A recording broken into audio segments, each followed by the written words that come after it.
నిన్న RCB versus Punjab మ్యాచ్లో Tim David అనే ప్లేయర్ గాని లేకుంటే ఆర్సీబీ అయితే ఇంకొక ఘోర ఓటమి అయితే చూసుండేది. 49 రన్స్ వాళ్ళ ఐపీఎల్లోనే అతి తక్కువ స్కోర్ 49. అది ఆర్సీబీ పేరు ముందు అది బాగా ట్రోల్ అవుతుంటది. నిన్న ఆ 49 పరుగులు కూడా చేయలేని పరిస్థితిలో అయితే ఆర్సీబీ ఉన్నది. అక్కడి నుంచి టిమ్ డేవిడ్ 95 పరుగుల వరకు తీసుకొచ్చాడు.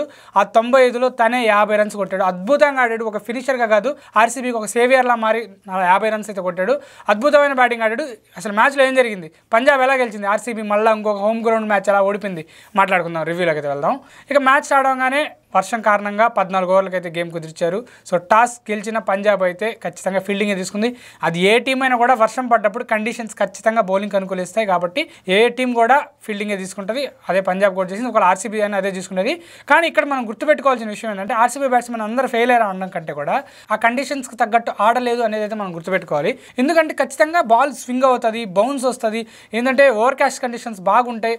ఎప్పుడైతే వర్షం కారణంగా కవర్స్ ఉంచుతారో కవర్స్ తీసేయగానే ఖచ్చితంగా లోపల వెట్ ఉంటుంది. దీనివల్ల ఖచ్చితంగా బాల్ బౌన్స్ అవుతుంది, అన్ఈవెన్ బౌన్స్ వస్తుంది, స్వింగ్ అవుతుంది. ఇవన్నీ జరిగినప్పుడు ఖచ్చితంగా బ్యాట్స్మెన్స్ ఇబ్బంది పడతారు. కానీ 14 ఓవర్ల గేమే కదా, ఎక్కువ భారీ స్కోర్ చేయాలంటే ఆర్సీబీ ఎక్కువ స్కోర్ ట్రై చేసి వికెట్లని కోల్పోయి విరాట్ కోహ్లీ లాంటి ప్లేయర్ ఆ షాట్ ఆడడం అయితే నాకు నచ్చలేదు. ఖచ్చితంగా విరాట్ కోహ్లీ ఒక 5 నుంచి 6 ఓవర్లుగా నిలబడిగా ఉంటే ఒక ఎండ్లో వికెట్ నిలబెట్టుంటే మ్యాచ్ ఇంకోలాగా ఉండేది. బట్ ఆర్సీబీ అయితే వికెట్లు ఘోరంగా కోల్పోయింది. పట్టిదారు కాసేపు నిలబడ్డా కూడా సరిపోలేదు. Jitesh, Kohli salt first over, కానీ పడికల్ని కొంచెం ముందుగానే ట్రై చేస్తుంటే బాగుంది అనిపించింది. కానీ పడికల్తో కాకుండా బండాగా అయితే వెళ్ళారు ఇంపాక్ట్ ప్లేయర్గా. అది కొంచెం ఎందుకో ఓవర్ థింక్ చేసినట్టు అనిపించింది ఆర్సీబీ. సో ఇక బ్యాట్స్మెన్ అందరూ ఫెయిల్ అయ్యారు. బట్ టిమ్ డేవిడ్ గురించి మనం ఎంత చెప్పుకున్నా తక్కువే, అంత బాగా ఆడాడు. లాస్ట్ ఓవర్ అయితే హర్ప్రీత్ బరార్ అనేది 3 సిక్సర్లు కొట్టడం అయితే అక్కడ మ్యాచ్ మొమెంటం కూడా వచ్చింది. ఈ మ్యాచ్లో పంజాబ్ బౌలర్స్ వేస్తారు లైన్ అండ్ లెంత్ అద్భుతంగా వేస్తారు. ఓవర్కాస్ట్ కండిషన్స్ ఉన్నాయనగానే ఎట్లా పడితే అట్లా లైన్ అండ్ లెంత్ వేస్తే సరిపోదు. బట్ వాళ్ళు వేసిన బౌన్స్ని యూజ్ చేసుకున్నారు, డెక్ హిట్ చేశారు, లైన్ అండ్ లెంత్ అద్భుతంగా వేశారు. మ్యాక్రో జాన్సన్ కానివ్వండి, హర్షదీప్ కానివ్వండి, బ్రాట్లెట్ కానివ్వండి, అందరూ అద్భుతంగా వేశారు. అలాగే చాహల్ కూడా ఇలాంటి కండిషన్స్లో బెంగళూరులో చాహల్కి తెలిసినంత ఎవరికి తెలియదు, అద్భుతంగా వేశాడు. సో పట్టిదారు చాహల్ బౌలింగ్ అవుట్ అవడం అనేది చాలా డిసప్పాయింట్, ఎందుకంటే పట్టిదారు స్పిన్ బాగా ఆడతారు కాబట్టి. బట్ బెంగళూరు బ్యాటింగ్ బాగా వేశారు, కానీ బౌలింగ్ అయితే అద్భుతంగా వేశారు. హేజల్వుడ్కి అంత బాగా కండిషన్స్ అనుకూలించి అట్లాగే హేజల్వుడ్ కూడా అంత బాగా వేశాడు. స్టార్టింగ్లో పంజాబ్ ఓపెనర్స్ క్యామియోస్ ఆడడంతో అయితే కొంచెం ఆర్సీబీ మ్యాచ్ ఫస్ట్లోనే పోద్దాం అనిపించింది. కానీ మిడిల్ ఓవర్స్లో వికెట్లు తీశారు ఆర్సీబీ బౌలర్స్. సో దాంతో మ్యాచ్ ఇంట్రెస్టింగ్గా సాగింది. కానీ లాస్ట్లో సుయాష్ శర్మ వేసిన ఓవర్లో నేహల్ వదేరా అయితే అద్భుతమైన షాట్లు ఆడాడు. అక్కడ మ్యాచ్ డిసైడ్ అయింది.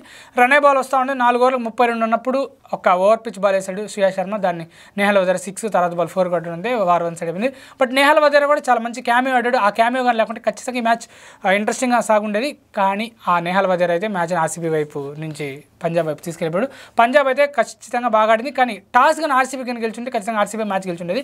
టాస్ ఇలాంటి గేమ్స్లో ఖచ్చితంగా కీలకం అవుతుంది. బట్ ఆర్సీబీ బౌలర్స్ ఇలా తక్కువ స్కోర్ ఉన్నప్పుడు కూడా డిఫెండ్ చేసుకోవడానికి ట్రై చేశారు కదా, అది కొంచెం ఆర్సీబీకి పాజిటివ్. బట్ ఈ మ్యాచ్లో శ్రేయస్ అయ్యర్ ఫెయిల్ అయ్యాడు, పంజాబ్ బ్యాట్స్మెన్స్ కూడా అందరూ ఫెయిల్ అయ్యారు. కానీ వాళ్ళకి ప్రెషర్ లేదు, స్కోర్ బోర్డ్ ప్రెషర్ లేదు. 14 ఓవర్లకు 90 అంటే వాళ్ళు ఈజీగా చేశారు. కానీ ఫస్ట్ బ్యాటింగ్ పంజాబ్ అంటే కొంచెం స్టోరీ కూడా డిఫరెంట్ ఉండేది.